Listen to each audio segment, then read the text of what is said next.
Infinity Pool. Review. Brandon Cronenberg's The White Lotus, but for Sickos, Sundance.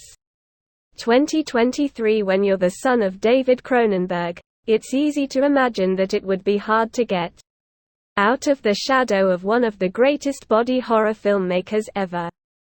But with 2020's Possessor, Brandon Cronenberg proved that not only could he provide his own nightmare fuel to the masses, but he could also make films that are arguably even more unsettling than his father.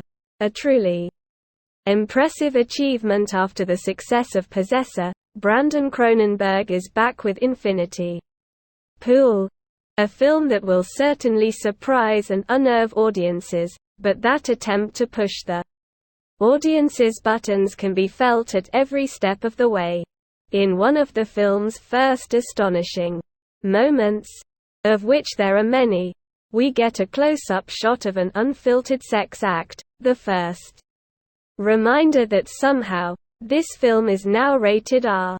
Throughout Infinity Pool, there are moments like this where it seems like Brandon Cronenberg is simply jerking off his shocking ideas with little purpose other than to take the audience aback.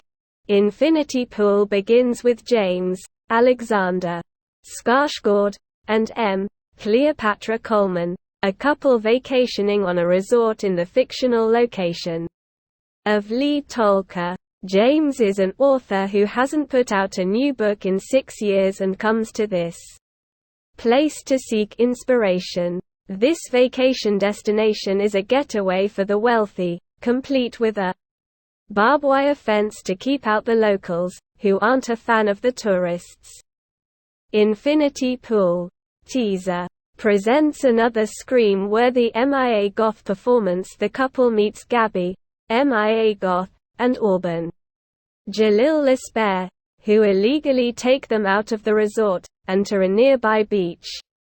On the way home, late at night, James hits a pedestrian on the road, killing him instantly. It turns out that Lee Tolkien has a low tolerance for crime, and after a night in jail, James is sentenced to death. However, Lee Tolkien has a loophole for tourists, part of their tourism initiative, where a clone can be made of that person to be put to death instead of the convicted person. James agrees to have a double made of himself, and after watching himself die, his life and time in this strange land gets far more complicated than ever expected. As one could imagine, this is a scenario ripe for Cronenberg's disturbing concepts. For example, during the assassination of James's double, the child of the man that was killed stabs the double over and over again in the stomach, with blood streaming out of the many holes in his gut, as the child smiles at this act of depraved vengeance. Without spoiling the twists and turns of Infinity Pool, which again, there are many.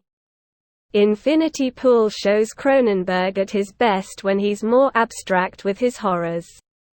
As hallucinogenic substances are brought into the story, Cronenberg creates terrifying yet seductive imagery that combines extreme sexual imagery, disconcerting horror elements, and just a complete unawareness of what the hell is going on.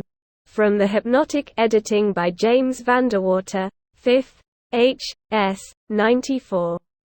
Absolutely stunning cinematography from Cronenberg's frequent collaborator Karim Hussein, and the eerie score by Tim Hecker, these almost montages of carnal desires are some of the most remarkable sequences in the entire film.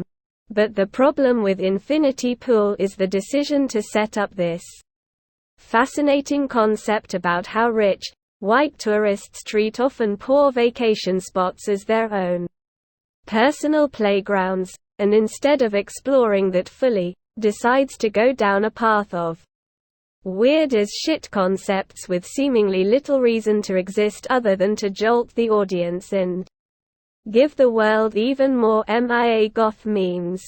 Sure, Some of the most memorable scenes from Infinity Pool comes in the film's final third, full of insanity, including a hilariously acted scene where Goth rests atop a moving car, but it's not as if this craziness is truly saying anything about the central conceit. By comparison, Possessor was able to combine the horror elements into the larger narrative that was presented, but Infinity Pool instead decides to just go off the deep end for the hell of it. Yet this exploration of base urges makes for two awe-inducing performances by Skarsgård and Goth. Both have fully embraced the true insanity of this story, and are well aware of the humor inherent in this concept.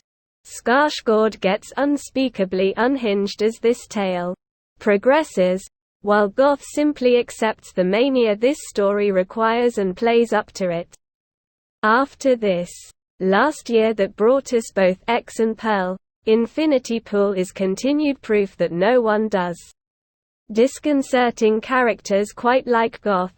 Infinity Pool is a journey that it's hard not to get sucked into while it's happening, laughing at its absurdity, and shocked by the darkness Cronenberg is harnessing. But like the morning after a wild party once the hangover is winding down, it's easy to look back and wonder what the hell happened in Cronenberg's latest.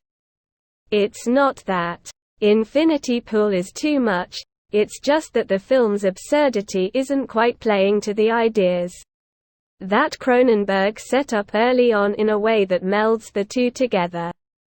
For example, Cronenberg, who also wrote the film, presents the idea of a celebration known as the Summoning, which the lead Tolka observe each year. All we're really told of this annual event is that people wear disturbing masks that look like they were made by Leatherface, if he took his skin masks and put them in the washer on the wrong setting.